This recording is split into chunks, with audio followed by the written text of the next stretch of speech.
우리가 함께 읽은 본문은 이스라엘 백성들이 드디어 이제 광야 생활을 마치고 요단강을 건너는 사건을 기록하고 있습니다.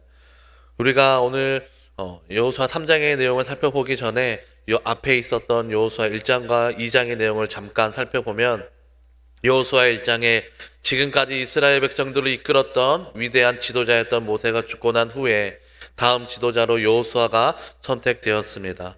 두려워하고 염려하던 여호수아 가운데에 하나님께서 너는 강하고 담대하라라고 말씀하십니다. 더불어 너가 주의 율법을 주야로 묵상하고 그 안에 기록된 대로 다 지켜 행하면 너에게 형통이 있을 거라는 약속의 말씀을 주십니다. 이에 여호수아가 다시 힘을 얻어서 이스라엘 백성들을 이끌어가기 시작합니다. 여호수아서 2장에는 이제 요단강을 건너기 전에 이스라엘 백성들이 요단을 건너면 가장 먼저 맞닥뜨려야 하는 여리고성을 향해서 정탐꾼을 파견합니다. 그리고 여리고성에 살고 있던 라합이 정탐꾼들을 숨겨주고 이제 그들이 여리고성에 와서 여리고성이 무너질 때에 자신과 자신의 가족을 구원해 줄 것을 약속해 줄 것을 요청하고 정탐꾼들이 이를 수락하는 내용을 기록하고 있습니다.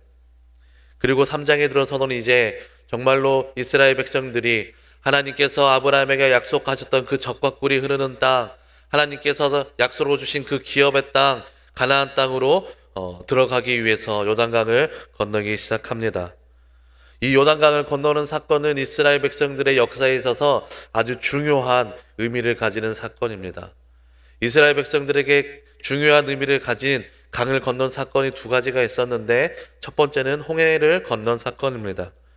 이스라엘 백성들이 홍해를 건넌 사건의 의미는 이제 이스라엘 백성들이 400년이 넘는 시간 동안 애굽에서 노예 생활을 하고 있었던 그 생활을 홍해를 건너면서 청산하게 된 의미를 가지고 있습니다. 그래서 더 이상 노예로 살아가지 아니하고, 더 이상 애굽 사람들을 위해서 살아가지 아니하고, 이제는 하나님 나라의 백성으로서 그 정체성을 찾아가기 위한 계기가 전환점이 된 사건이 바로 홍해를 건넌 사건입니다. 홍해를 건너기 전에는 애굽에서의 노예였는데, 홍해를 건너고 난 후에는 이제는 더 이상 노예로 살지 아니하고 하나님 나라의 백성의 그 정체성을 찾아가는 시간, 광야의 시간이 이스라엘 백성들 가운데 기다리고 있었습니다. 그리고 이스라엘 백성들은 이 광야의 시간들을 통하여서 여전히 그들 삶 가운데 남아 있었던 노예의 근성, 이것들을 하나님 앞에 다져지는 시간을 보내고, 여전히 방황하는 시간을 보내고, 이제는 정말로 하나님께서 약속하신 그 땅을 눈앞에 두는 요단강 앞에 서 있습니다. 그리고 이스라엘 백성들이 이 요단강을 건너는 것은 이제는 더 이상 그 방황의 시간이 아니라, 이제는 하나님 나라의 백성의 그 정체성을 찾아가는 시간이 아니라, 하나님께서 수백 년 전에 믿음의 조상에게 약속하셨던 그 젖과 꿀이 흐르는 약속의 땅으로 들어가서 이제는 하나님 나라의 백성으로서 그 정체성을 당당히 가지고 살아가야 하는 것이 바로 이 요단강을 건너는 의미입니다. 그런데 우리가 여기서 주목해야 하는 점은 이스라엘 백성들이 홍해를 건널 때나 요단강을 건널 때나 공통점이 있다는 것입니다. 그것은 무엇이냐면, 이스라엘 백성들이 가지고 있는 지혜와 능력으로 강을 건너지 않았다는 것을 우리는 반드시 기억해야 합니다. 이스라엘 백성들이 홍해를 건널 때도 마찬가지였고, 오늘 우리가 함께 읽은 여호수아 3장에 기록된 대로 요단강을 건너는 사건도 마찬가지이지만, 그들의 능력으로 건넌 것이 아니라 온전히 하나님의 전능하심으로 요단강을 건너게 되었음을 기억해야 합니다. 그래서 성경은 이스라엘 백성들이 얼마나 지혜로운 방법으로 강을 건넜는지, 얼마나 효과적인 방법으로 강을 건넜는지를 드러내지 아니하고, 그들이 얼마나 하나님의 말씀에 순종했는지, 그들이 얼마나 하나님을 의지했는지를 우리에게 보여주고 있습니다. 오늘 본문 1절에서 5절의 말씀은 여호수아가 백성을 이끌고 시딤을 떠나 요단 강가에 유숙하였다라고 시작하고 있습니다. 그리고 3일 후에 여호수아가 이제 이스라엘 백성들 가운데에 도하를 명령하는 명령을 전달합니다. 요단 강을 앞에 두고 3일이라는 시간 동안 여호수아와 이스라엘 백성들은 그 강 앞에 서서 기다렸습니다. 이 3일이라는 시간 동안 여호수아와 이스라엘 백성들이 그 요단강을 보면서 깨달은 것이 하나 있습니다. 특히 지금 이스라엘이 요단강을 건너려고 하는 15절에 보면 곡식을 거두는 시기에 요단강은 물로 넘쳐나는 강이었습니다. 요단강이 위치한 계곡은 너비가 좁게는 3km에서 넓게는 23km에 달합니다. 강은 평상시에는 30m 너비에 수심은 1m에서 3m 정도로 흐르지만 그 물살이 빠르고 강하여서 쉽게 건널 수가 없는 강이 바로 요단강입니다. 더군다나 지금 이스라엘 백성들이 건너려고 하는 시기에는 추수하는 시기로, 이 시기에는 북쪽에 있는 산에 있던 눈이 녹은 물이 요단강으로 모여들어서 강이 범람을 하는 시기입니다. 쉽게 말하면 사람의 힘으로는 도저히 건널 방법이 없는 모습의 강이 지금 요단강의 모습이라는 것입니다. 이 강 앞에 서서 여호수아와 이스라엘 백성들이 3일의 시간 동안 그 강을 보며 기다립니다. 그리고 한 가지 깨닫는 게 있는데, 그것이 무엇이냐면 우리의 힘으로는 도저히 이 강을 건널 수가 없다라는 것입니다. 오직 하나님께서 그 길을 열어주시지 아니하시면 우리는 이 강을 건널 방법이 우리에게는 나올 수 없다라는 것을 여호수아와 이스라엘 백성들은 깨달았을 것입니다. 그래서 여호수아는 이스라엘 백성들 가운데에 한 가지 명령을 하는데, 그 명령의 중심은 무엇이냐면 우리가 하나님의 말씀대로 이 강을 건너갈 준비를 하자라는 것입니다. 우리가 지혜를 내어서 건너가는 것이 아니라 하나님께서 우리에게 말씀하신 대로, 하나님께서 우리에게 명령하신 그대로 우리가 강을 건널 준비를 하자라는 것입니다. 그래서 3절의 말씀을 보면 레위 제사장들이 언약궤를 메고 앞장서면 이스라엘 백성들이 2000규빗쯤 거리를 두고 따르라고 이야기합니다. 2000규빗은 지금의 미터법으로 계산하면 한 900m쯤 되는 거리입니다. 그리고 이와 더불어 여호수아가 이스라엘 백성들에게 요구하는 것은 자신을 성결하게 할 것을 요구합니다. 하나님의 말씀에 온전히 있는 그대로 순종하는 것과 자신을 성결하게 하는 것은 너무나도 중요하기 때문에 그렇습니다.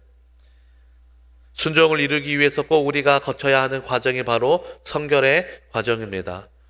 여호와는 거룩하니 너희도 거룩하라라는 그 하나님의 말씀에 따라서 하나님의 말씀대로 순종하기 위해서 이스라엘 백성들이 반드시 가져야 하는 모습은 하나님 앞에 정결함으로, 성결함으로 서는 것이었습니다. 그래서 그들을 성결하게 하라는 여호수아의 명령은 우리가 하나님의 말씀대로 요단강을 건널 준비를 하겠습니다라는 믿음의 고백이기도 하는 것입니다. 오늘 본문 6절에서 8절은 드디어 이스라엘 백성이 요단강을 향해서 나아가기 시작합니다. 오늘 본문 6절에서 8절 말씀을 함께 읽어보도록 하겠습니다. 시작. 여호수아가 또 제사장들에게 말하여 이르되 언약궤를 메고 백성에 앞서 건너라 하매 곧 언약궤를 메고 백성 앞에 나아가니라. 여호와께서 여호수아에게 이르시되 내가 오늘부터 시작하여 너를 온 이스라엘의 목전에서 크게 하여 내가 모세와 함께 있었던 것 같이 너와 함께 있는 것을 그들이 알게 하리라. 너는 언약궤를 맨 제사장들에게 명령하여 이르기를 너희가 요단물가에 이르거든 요단에 들어서라 하라. 아멘. 이제 하나님께서 말씀하신 대로 이스라엘 백성들이 요단강을 건널 준비를 합니다. 레위 제사장들이 하나님의 언약궤를 맨 앞에 메고 진영을 갖추기 시작합니다. 그리고 이스라엘 백성들이 하나님께서 말씀하신 대로 2000규빗쯤 거리를 두고 따라가려고 준비를 하고 있습니다. 세상의 관점으로 보면 너무나도 무모한 지금 모습을 보이고 있는 것이 이스라엘 백성들입니다. 세상의 관점으로 보면 너무나도 위험한 생각을 하는 것이 지금 이스라엘 백성들의 모습이라는 것입니다. 세상의 관점으로는 지금 요단강을 건널 수 있는 방법은 요단강을 직통으로 건너가는 것이 아니라 돌아서 가는 방법밖에 없습니다. 그런데 이스라엘 백성들은 지금 요단강을 직접 건너서 가로질러서 가는 준비를 하고 있는 것입니다. 세상의 관점으로 보면 무모해 보이지만 믿음의 관점으로 보면 온전히 하나님을 의지하는 모습을 보이고 있는 것이 바로 이스라엘 백성들의 모습입니다. 그리고 그 시작은 하나님의 언약궤를 메고 맨 앞에 서는 것이었습니다. 이스라엘 백성들에게 있어서 하나님의 언약궤는 곧 하나님의 임재를 의미하는 것이었습니다. 하나님의 언약궤가 맨 앞에 선다라는 것은 하나님께서 우리와 함께 하신다, 하나님께서 우리를 인도하신다, 우리는 하나님만 따라가면 된다라는 이스라엘 백성들의 믿음의 고백입니다. 그리고 하나님께서 말씀하신 대로 이스라엘 백성들이 하나님만을 따라 하나님께서 우리를 인도하신다. 세상의 관점은 무모해 보이지만 믿음의 관점으로 볼 때 이 세상을 창조하신 하나님께서 나를 인도하신다라는 믿음으로 지금 요단강을 건널 준비를 하고 있다라는 것입니다. 오늘 본문 10절에서 17절 말씀은 요단강을 건너는 과정을 자세하게 기록합니다. 이제 정말로 모든 준비가 다 끝난 상황에서 이스라엘 백성들에게 여호수아가 가장 중요한 권면을 한 가지를 더 하게 됩니다. 오늘 본문 9절 말씀인데 제가 읽도록 하겠습니다. 여호수아가 이스라엘 자손에게 이르되 이리 와서 너희 하나님 여호와의 말씀을 들으라 하고, 여호수아가 계속해서 오늘 이스라엘 백성들에게 요구하고 권면하고 명령하는 것이 무엇입니까? 여호와의 말씀을 들어야 한다라는 것이고 여호와의 말씀대로 우리가 건너가야 한다라는 것입니다. 지금까지 이스라엘 백성들이 하나님께서 명령하신 대로 준비했습니다. 레위 제사장들이 언약궤를 메고 맨 앞에 서 있고 그 거리로부터 2,900쯤 이스라엘 백성들이 진영을 갖추어서 서 있습니다. 그럼에도 불구하고 여호수아가 계속해서 이것을 강조하는 이유가 무엇이냐면, 우리가 요단강을 건너가게 되겠지만 이 요단강을 건너가게 되는 것은 우리의 능력이 아니라 온전히 하나님의 능력이다라는 것을 계속해서 이스라엘 백성들 가운데 선포하는 것입니다. 그래서 우리가 늘 해야 하는 것이 무엇이냐라고 이야기하냐면, 우리가 하나님의 말씀을 들어야 한다라는 이야기합니다. 우리가 하나님의 말씀을 들어야, 우리가 하나님의 말씀을 읽어야 우리가 하나님의 말씀대로 우리의 삶을 살아갈 수 있음을 반드시 기억해야 합니다. 그리고 15절에 보면 하나님께서 말씀하신 대로 언약궤를 맨 제사장의 발이 물가에 잠기자 그제서야 요단강의 물이 끊어지고 멈추게 됩니다. 그리고 여호와의 언약궤를 맨 제사장들이 요단강 중앙까지 가 서 있고 이스라엘 백성들이 모든 백성들이 요단강을 건널 때까지 하나님께서 말씀하신 대로 요단강이 멈춰서 끊어져서 마른 땅을 드러내고 있습니다. 이렇듯 이스라엘 백성들이 이제는 정말로 하나님께서 약속하신 땅에 들어가게 되었습니다. 오늘 말씀을 통해 한 가지 은혜를 함께 나누고 말씀을 마무리하려고 합니다.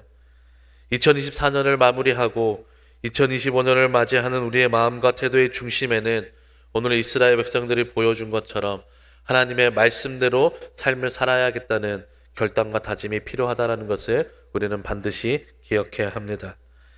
이스라엘 백성들에게 있어서 요단강을 건너는 것은 지금까지 있었던 광야 생활을 청산하고 과거를 청산하고 미래를 준비하는 과정 가운데 있었습니다.